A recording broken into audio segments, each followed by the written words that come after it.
Khaprakhol block लाठोर थाना रेंगाली पंचायत अंतर्गत आंबाहली grammar जड़े नाबालक आज सकाल 6टा समय कीटनाशक पी आत्महत्या करिसंती। बापा मिनिकेतन माझी और मां कहवा अनुसार पुओ परीक्षित माझी बयस 17 गत किछि मास तले बाहर राज्य को जाइथिले। सेठारे तांकु प्रथमे ज्वर होइतिला, चिकित्सा पर ठीक भी होइतिले, किंतु से मानसिक रोगर शिकार होइतिले।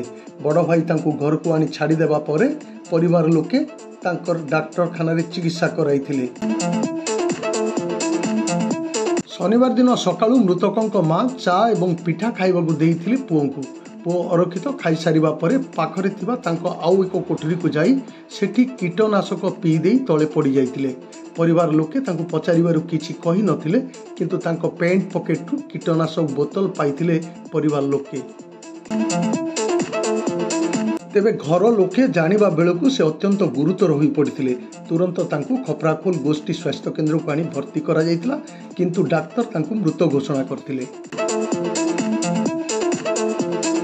एने लाठोर थाना पुलिस को सूचना देवा परे एएसआई जतीन्द्र कुमार बढ़ई गोष्ठी स्वास्थ्य केन्द्र में पहुंची शव जबत करने सह शवर पंचनामा करने पर व्यवच्छेद पाई पठाइथिले।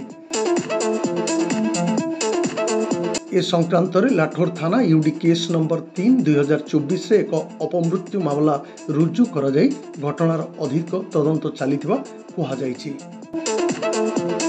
नाबालक परीक्षित आत्महत्यार कारण एपर्यंत जना पड़ी नाही। तदंत परे कारण जना पड़िबो बोली सूचना दिया जायछि। खपराखोल अशोक कुमार बाग, कौशल प्रवाह।